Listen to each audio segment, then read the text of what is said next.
Hi and welcome back to Lambo Bisaya. Welcome sa mga bagong viewer. Palihog ayaw kalimot sa pag-subscribe sa atong YouTube channel. I-share sa inyong mga friends para daghan ta nga magtabi dinhiya.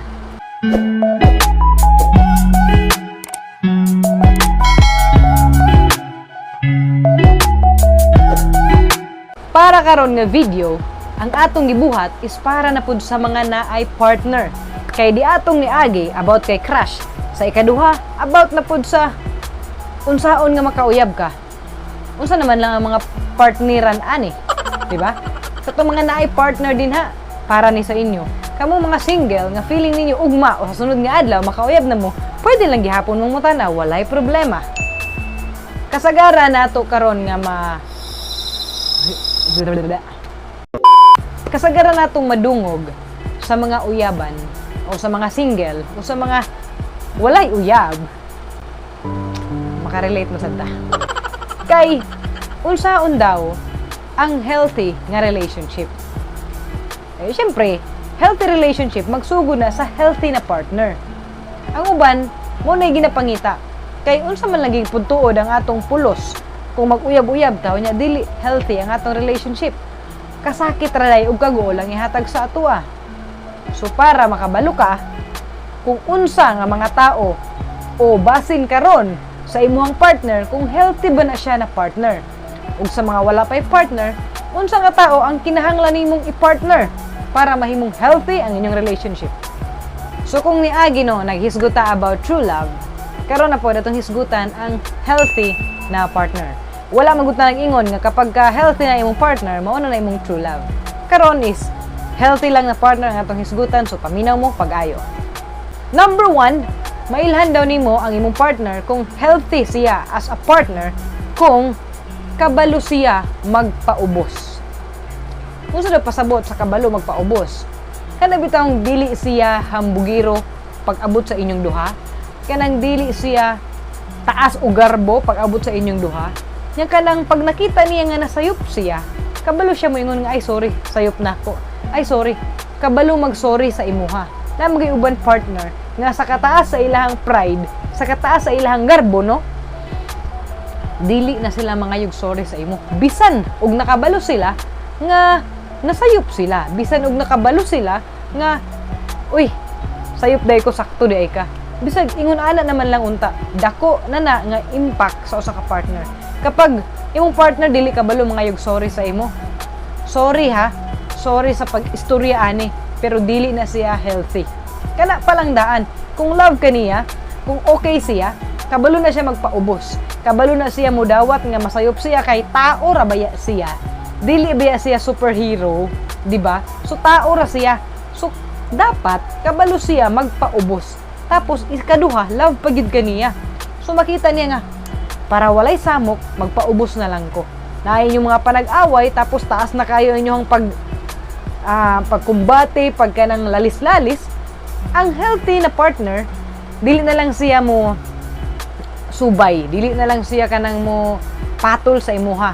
Ayang nalingon is, Sige na lang, ikaw na, daog na ka, sige na, para mahumanan eh, okay na. Sige na, sorry baby. very hard. Number 2 nga ilhanan nga healthy na siya nga partner. Open siya sa tanan butang. Di ba? Open siya kana bang dili siya close. Stop it. Get some help.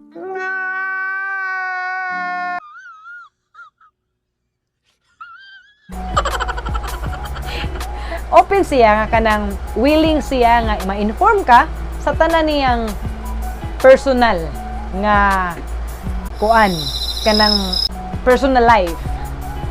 Kabalo ka sa iyang secret, pero namang giuban nga secret nga dili pabalo kay wala ta kabalo kung unsa ilang pinaka-reason, di ba? Lahi na po kayo nang about na pud sa tanan-tanan yun, pati sa family. Pero kung may open sa tanang butan, kanang butang nga applicable po sa inyo nga mag-uyab. Halimbawa, sa inyong mga pangandoy, open siya, maghisgot mo ana sa iyang problema para dili maapektuhan ang inyong relationship. Open siya nga na siya yung nani nga problema, di ba? Kanang wala siya itago sa imuha ba? Maliban na lang gyud katong mga kuan na gyud secret nga basig na siya secret about silang family or secret nga dili gud nimo pwede mabalan kay dili na applicable sa inyohang panag-uyab, di ba? So naalay mga kuan, buta na to limited pero katong mga para bagay ra pud nga ma-disclose niya sa imo, masulti niya sa imo is isulti niya. Dili siya mahiligan ng secret kana bang maglakaw siya o nya di siya magsaba sa imo tapos gusto day siya og kining maglaglag ka ba niyang friends di siya magsaba sa imo. Ano ba naday siya ingon ani nga mga dautan nga binuhatan like kuan day siya day siya utot, di ba? Okay. Na di siya magsaba sa imo. Ano ba? Ano bang bisag little things charot. Gamay nga mga butang lang, may open niya sa imo ha. Kay iya ka ang ilagyan nga partner nga deserve nimo makabalo kung unsay iyang kaugalingon, kung unsa og kinsa gyud siya. Number 3. Suportahan kaniya sa tanan nimong mga gusto. Maliban na lang kung ang imong gusto sayop. Kung ang imong gusto dautan. Di ba? Suportahan kaniya. Kay example, ikaw na kay mga pangandoy. Kung healthy siya nga partner, dili kaniya pungan. Kung dili, mas malipayon siya nga suportahan ka kay love kaniya. Suportahan kaniya kung gusto ka mo mulupad pataas, suportahan kaniya bisag unsa pa nakataas imong pangandoy, naa siya sa imong luyo para ready siya nga mag-push sa imo if ever nga mo back out ka. If ever nga mo atras ka, back out ba na? Oh. Mo atras ka. Naa siya para magbira sa imo in case nga pahulog na ka. Ingon na bitaw nga partner, dili kay katong mga partner nga imbes na gusto ka di ato, ingon dayon, pagpuyo, dili ko gusto.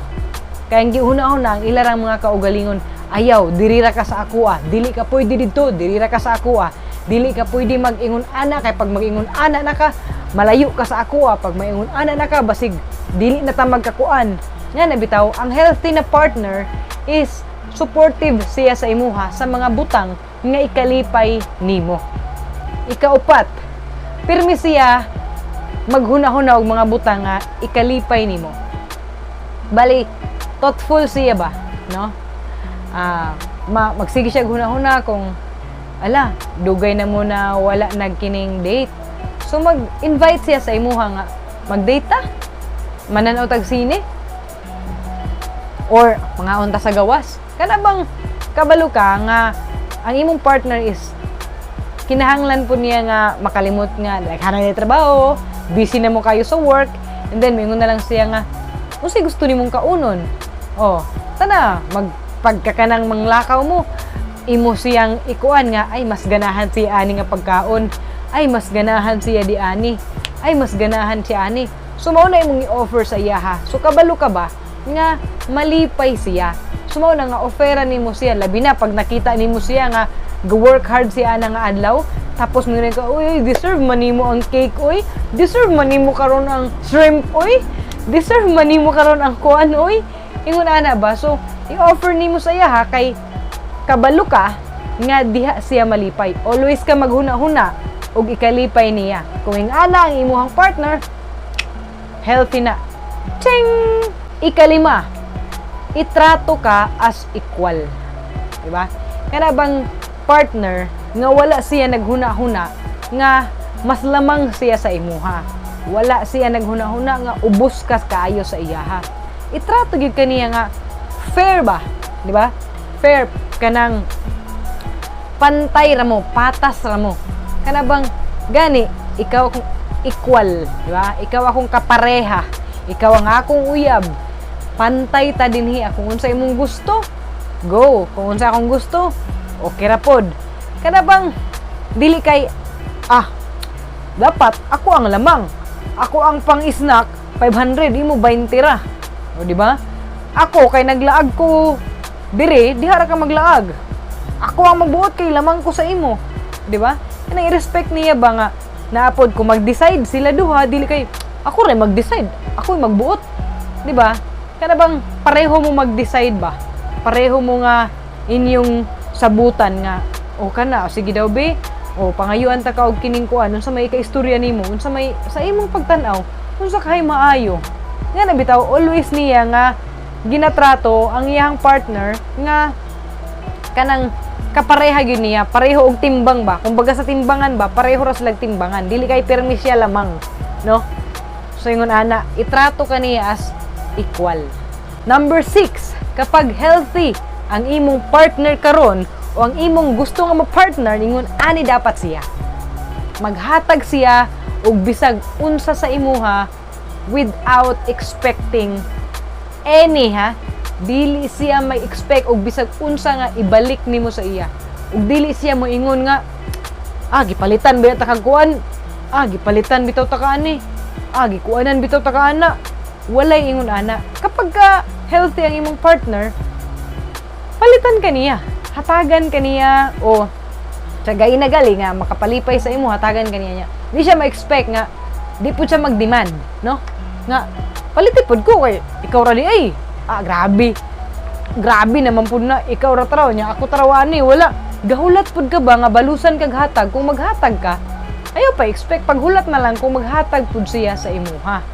Kung tinuod ka nga nag-love, kung tinuod ka nga maayo nga pagka-partner sa iya maghatag ka sa mga butang nga malipay siya nga walay bisag unsa nga imong pangayoon, i-demand o expect nga ibalos niya sa imuha. Depende na lang sa iya. Sumao na ang unom ka mga ilhanan kung naa ka sa healthy nga partner. Og mga ilhanan nga imong pangitaon sunod kapag gusto na ka magka-partner. Maura na ang atong paghisgutan karong adlaw ug untana nakahatag og kalambuan sa inyong kinabuhi. Disclaimer lang, dili ko expert, gibase lang ko ni sa akong experience og mga obserbasyon.